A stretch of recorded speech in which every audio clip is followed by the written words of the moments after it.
ketika kita lagi drop, kita baca ma wadda'aka rabbuka wa ma qala.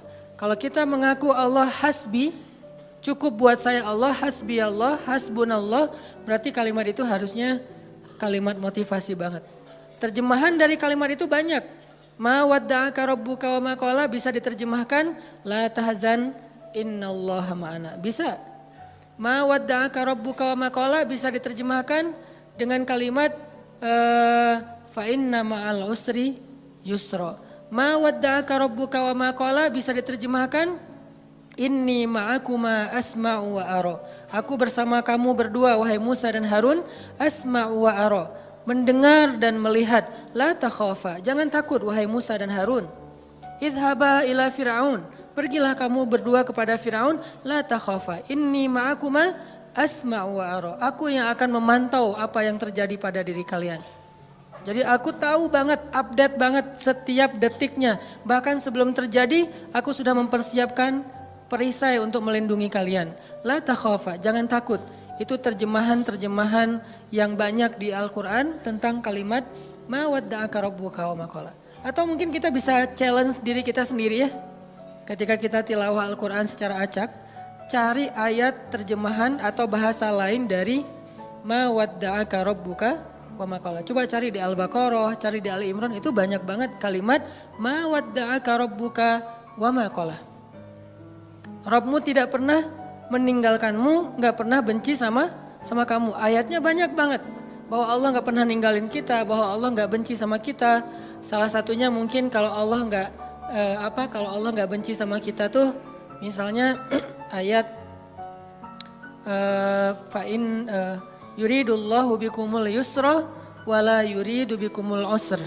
Sehingga siapa yang berpikir syariat itu kayak beban, seolah-olah Allah kayak nggak rela gitu ngelihat kita nyaman, kok dikasih syariat, dikasih beban, dikasih tugas, dikasih batasan. Enggak, itu salah paham.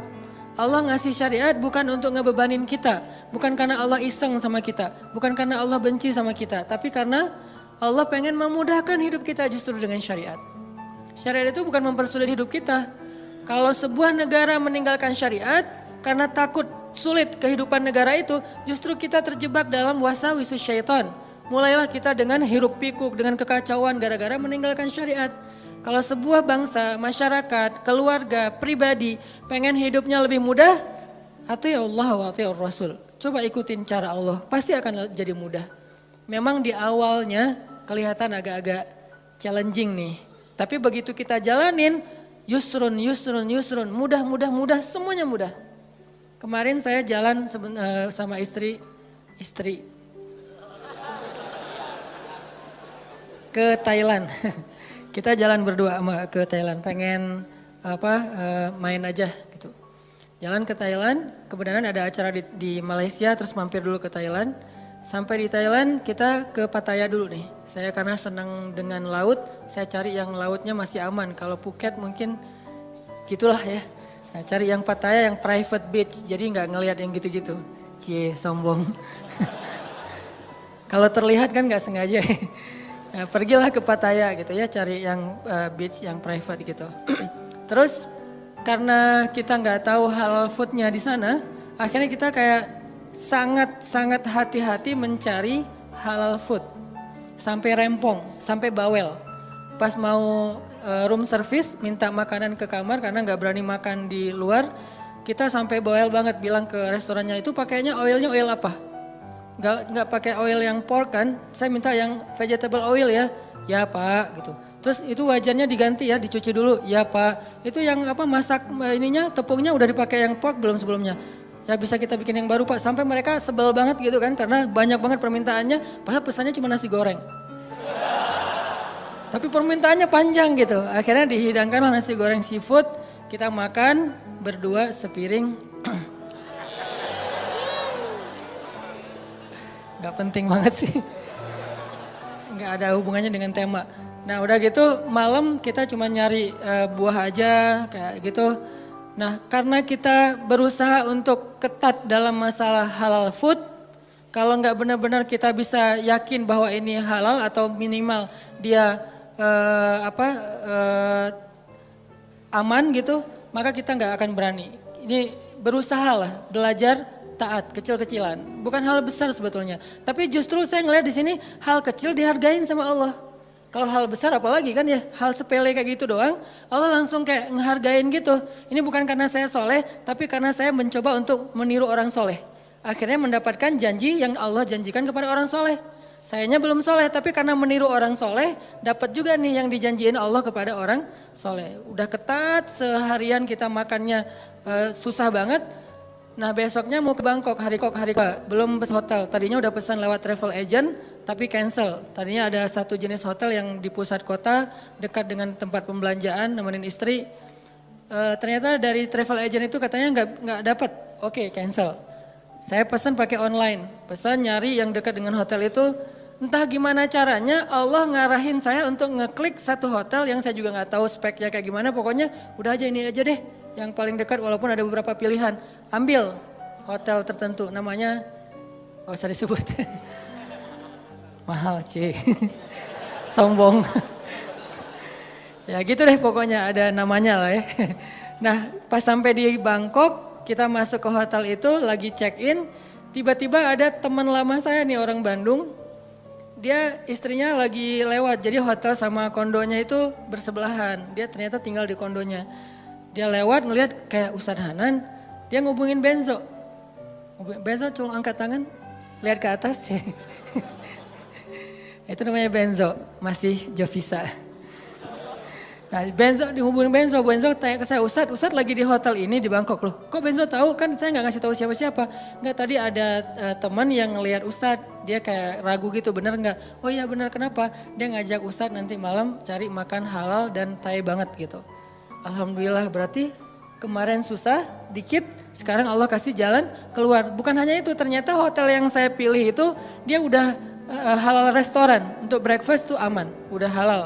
Karena susah kan nyari hotel dengan sertifikat halalnya di sana. Tanpa kita ketahui ternyata Allah arahin kita ke hotel yang gak perlu bawel lagi untuk room service-nya. Karena dia udah halal restoran. Ditambah lagi diajak sama teman saya untuk makan yang halal food tapi Thai banget, enak. Ditraktirin itu yang paling enak. Nih saya berpikir kalau saya lebih cepat atau lebih lambat 1 menit aja pas check in, kan saya nggak bakalan ketemu dengan istrinya, sehingga kita nggak berpapasan, nggak saling tahu. Allah yang bikin timingnya pas banget. Dia jalan lewat depan hotel, saya masuk check in, dia ngelihat ke saya, terus dia ngubungin Benzo ngubungin ke saya, pas dapat wifi karena ngandalin wifi banget kan di luar negeri teh. Irit gitu. Dapat wifi saya langsung balas. Qadarullah malamnya dimudahin. Akhirnya kita jalan, makan halal, enak, bukan murah, gratis. Jadi saya teringat wa may yattaqillaha yaj'al lahu makhraja wa yarzuqhu min haitsu la yahtasib wa may yattaqillaha yaj'al lahu min amrihi yusra wa may yattaqillaha yukaffir anhu sayyi'atihi wa yu'zim lahu ajra. Itu janji Allah. Siapa yang taat sama Allah, Allah kasih jalan keluar. Ini jalan keluarnya.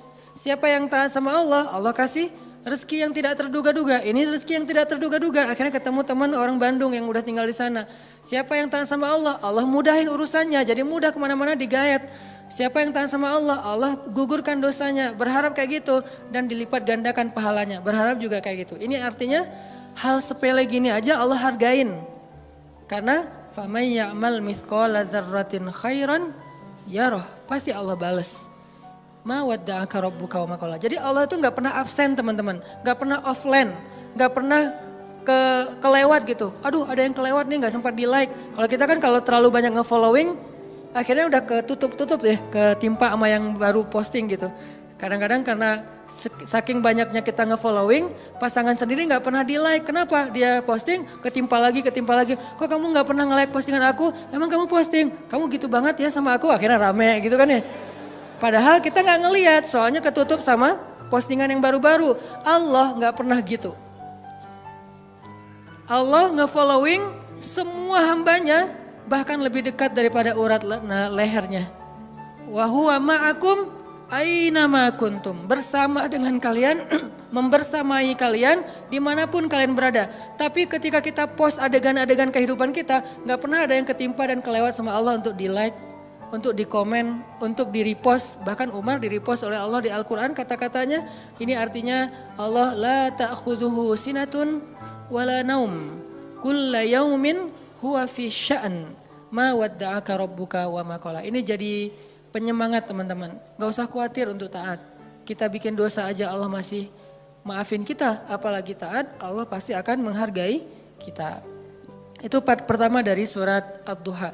Part kedua, alam yajidka yatiman fa'awa wa wajadaka dhallan fahada wa wajadaka ailan fa'aghna. 3 kalimat yang luar biasa itu menjelaskan arti dari ma wadda'aka rabbuka wa ma qala.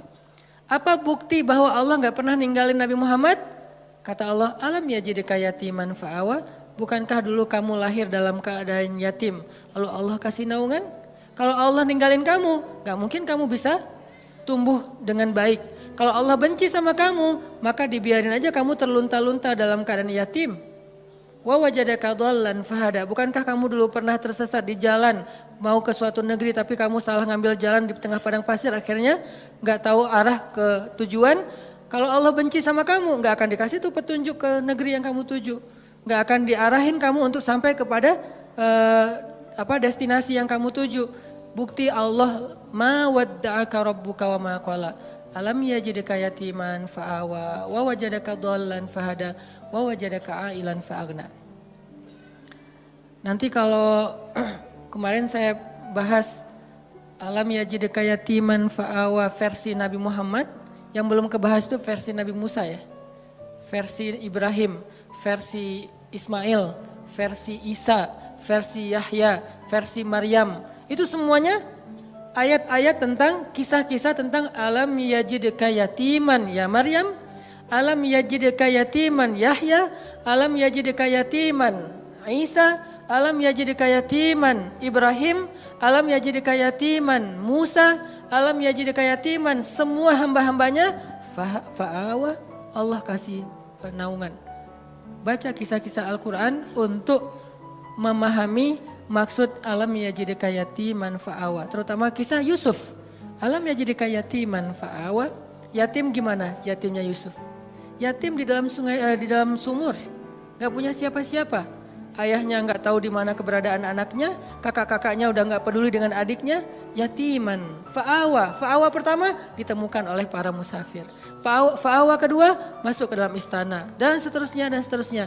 Alam yajidka yatiman fa'awa. Insya Allah nanti kita lanjutkan lagi pembahasan surat Ad-Duha ini. Ini bukan cuma tafsir ya teman-teman, tapi ini tadabbur. Saya berusaha untuk menganalogikan dengan kehidupan kita supaya kita bisa menjadikan ayat itu sebagai motivasi hidup kita. Barakallah, kita lanjutkan setelah sholat Isya. Bismillahirrahmanirrahim. Teman-teman yang dirahmati Allah Subhanahu wa taala, kita lanjutkan pembahasan kita tentang surat Ad-Duha. Alam yajidka yatiman fa'awa wa wajadaka dhallan fahada wa wajadaka ailan fa'aghna. Kalimat alam yajidka yatiman fa'awa itu adalah kalimat pembuktian. Seolah-olah Allah ngomong ke kita tuh gini, kamu gak ingat dulu ketika kamu pernah gini, siapa yang nolong kamu? Emangnya kamu gak ingat dulu ketika kamu pernah terpuruk, siapa yang buat kamu bisa survive? Ketika kamu hampir celaka, siapa yang menyelamatkan kamu? Ketika kamu gini, siapa yang menolong kamu dan seterusnya. Jadi alam di sini Allah pengen ngingetin kita. Jadi kalimat alam adalah kalimat permintaan dari Allah supaya kita ingat-ingat lagi nih. Pengalaman hidup kita, ada yang pengalamannya sampai ekstrim, second life misalnya. Hampir celaka, terus bisa selamat. Ada yang pengalamannya masalah hutang, ada yang pengalamannya hampir bunuh diri tapi nggak jadi gara-gara diputusin. Ada yang macam-macam kan pengalaman orang maya.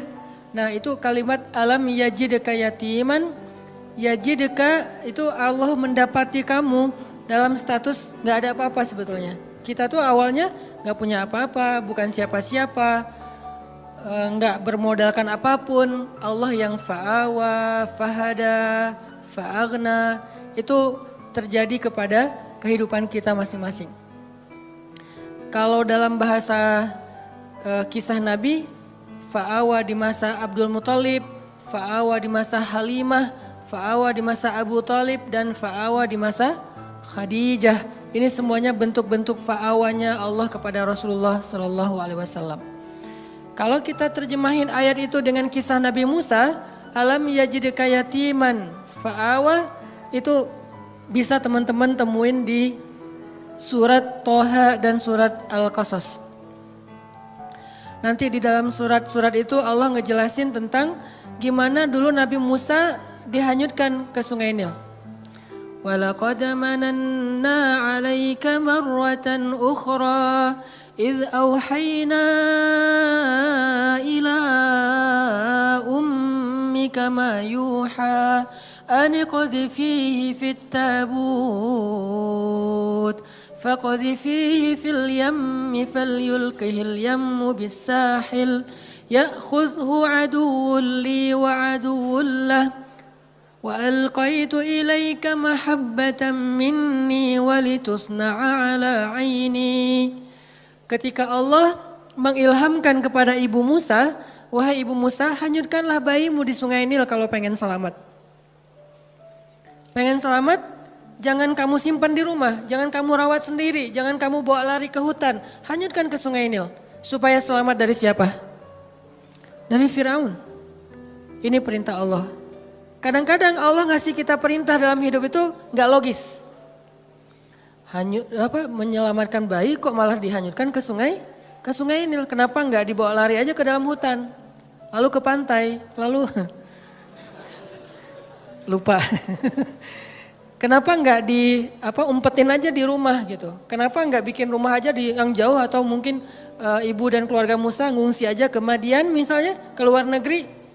Jadi orang yang lari dari negeri Firaun, kenapa nggak gitu aja yang lebih logis? Kenapa malah selamatkanlah bayimu dari Firaun dan tentaranya dengan cara hanyutkan ke Sungai Nil. Itulah hidup. Tidak semua perintah Allah itu kadang kita mengerti di awal, teman-teman. Kita cukup tahu bahwa ini perintah Allah, sami'na wa ata'na. Kalau pengen bahas lebih dalam lagi untuk cari tahu hikmahnya, silakan. Tapi jangan tunggu sampai kita ngerti hikmahnya baru sami'na wa ata'na, kelamaan. Akhirnya kita kehilangan banyak sekali kesempatan dapat kebaikan dari Allah. Justru biasanya Allah ngasih kejutan ketika kita ngambil challenge-nya Allah. Iman challenge, akidah challenge, tauhid challenge. Challenge-nya apa? Lakukan perintah Allah walaupun menurut logika kita agak aneh. Misalnya, tinggalkan pekerjaan itu. Ya Allah, pekerjaan inilah yang bikin saya bertahan hidup selama ini. Saya beli rumah, beli mobil, saya punya tabungan sekian gara-gara kerjaan ini. Udah tinggalin aja. Terus nanti saya kerja apa? Tenang, Allah yang gantiin. Terus gimana Ustadz? Jalannya dari mana Ustadz? Allah tahu jalannya, kita doang yang gak tahu. Kalau kita nggak tahu bukan berarti Allah nggak tahu kan? Kita yang nggak tahu, Allah tahu. Karena Allah alimun, basirun, khabirun, maha tahu, maha melihat, maha teliti, latifun, sami'un. Allah maha kuasa. Jadi kalau kita nggak tahu caranya bukan berarti dia nggak bisa. Serahin aja sama Allah. Ketika kita serahin sama Allah, Allah nggak mungkin ngecewain kita. Kenapa? Allah nggak pernah ngecewain hamba. Kita aja ke teman kalau udah diserahin satu amanah, kita berusaha untuk bikin dia terkesan, nggak sampai bikin dia kecewa. Apalagi Allah. Hanyutkan bayimu ke Sungai Nil supaya selamat dari Firaun. Setelah Allah kuatkan hati ibunya, akhirnya karena ibunya soleha, hanyutin bayinya ke Sungai Nil. Berharap selamat dari Firaun. Cuman nggak bisa lepas juga, pakai kakaknya yang jadi pengintai gitu, nyari tahu adiknya hanyut kemana. Ngalir, bukannya ke negeri yang jauh, bukannya ke Sudan kayak atau ke luar negeri kayak kan Sungai Nil itu membelah berapa negara ya. Bukan sampai ke luar negeri, gak lama kemudian malah masuk selokan yang mengarah ke tempat pemandian pribadinya Fir'aun. Ini makin gak logis nih. Luar biasa cara Allah tuh, Allah luar biasa cara membuat skenarionya tuh keren banget. Masuk ke selokan itu, kakaknya Musa makin khawatir, gimana dengan adik, dia masuk ke selokan itu. Langsung dilaporin ke ibunya. Di surat Al-Qasas dikisahkan ketika ibunya tahu Musa hanyutnya ke dalam selokan yang mengarah ke pemandian khusus Fir'aun, hampir copot jantung ibu Musa. hampir copot jantung Ibu Musa. Kenapa? Bisa dipastikan bayi ini akan ditemukan oleh para dayang-dayang Firaun dan kalau ketahuan Firaun pasti akan dibunuh. Ini ujian luar biasa. Tapi ini challenge-nya justru di situ.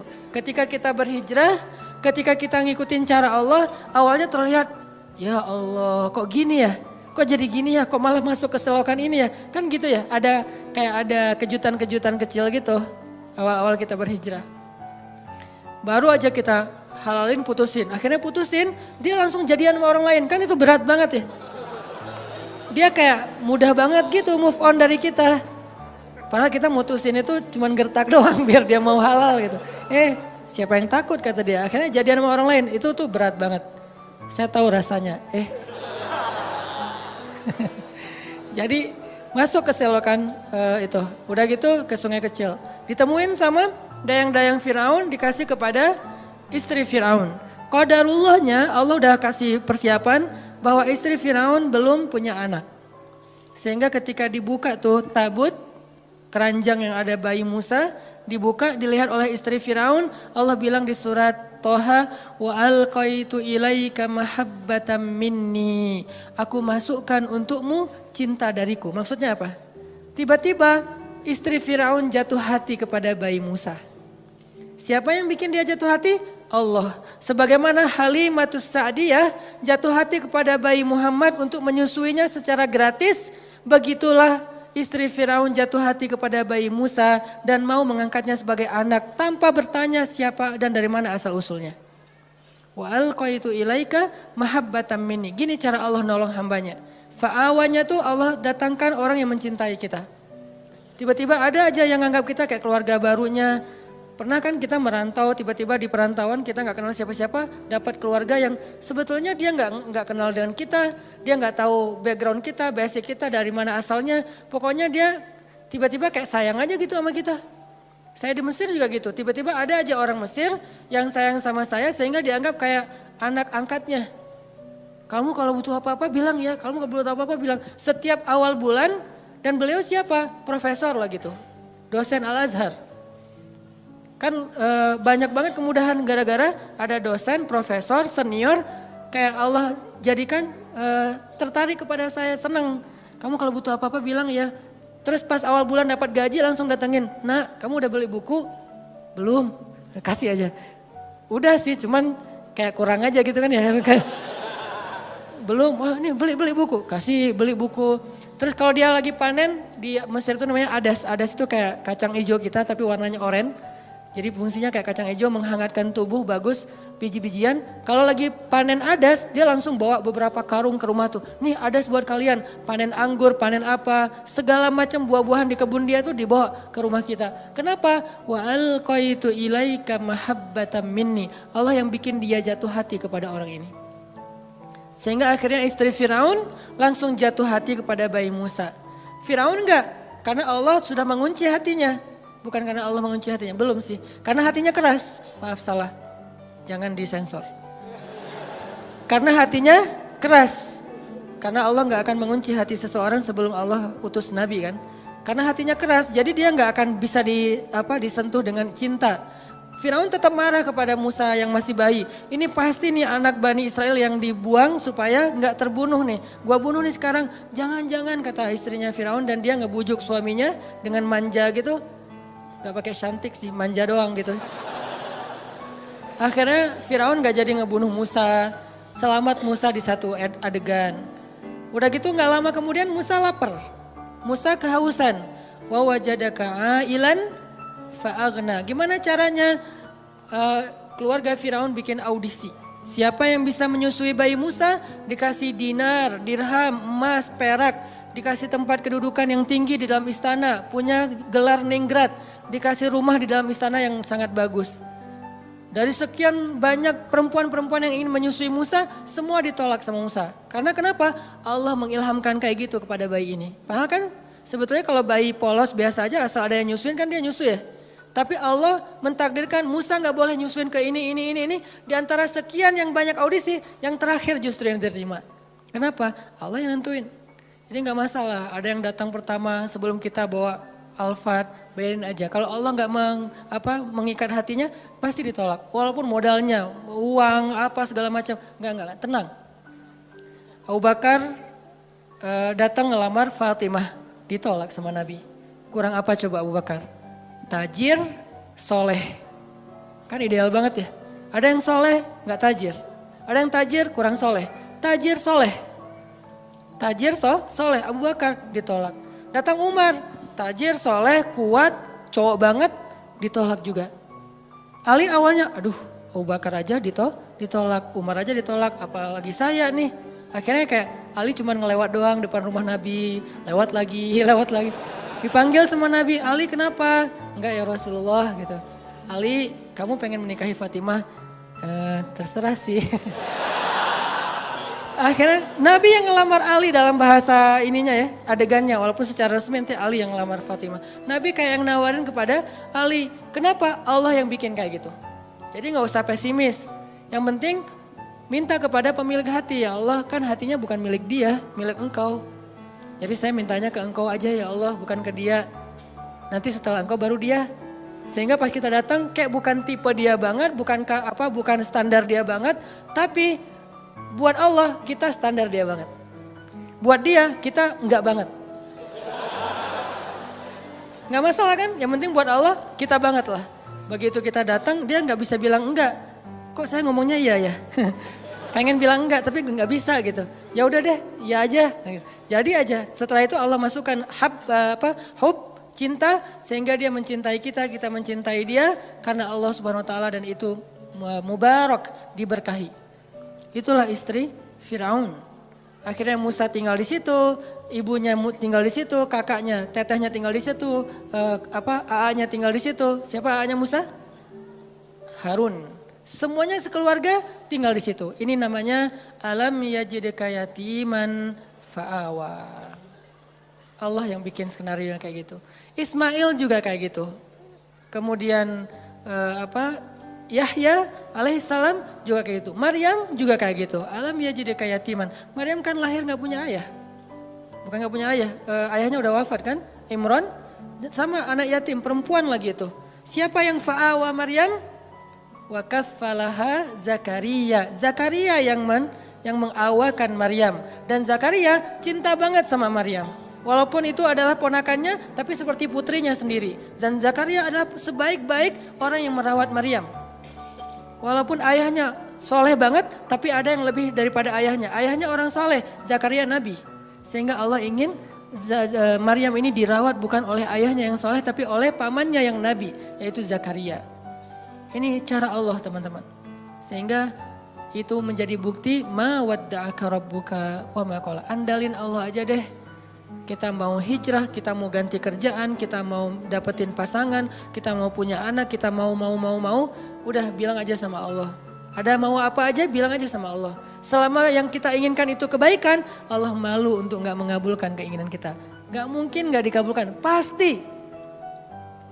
Kenapa saya bilang pasti? Allah sendiri mengatakan, uji budak da'watad da'i idza da'an. Kalau ada yang berdoa sama aku, curhat sama aku, ujib. Aku pasti akan nge-replay, akan ngerespon, akan ngejawab, akan nge-read. Gak mungkin enggak. Pasti dibalas sama Allah SWT. Kalau teman, pasangan, geng gak ngebalas WA, biasalah itu. Tapi kalau Allah gak mungkin enggak. Pasti di-read langsung dibalas sama Allah. Cuman balasnya Allah apa? Kadang dibalas dengan yang sama persis dengan yang kita minta.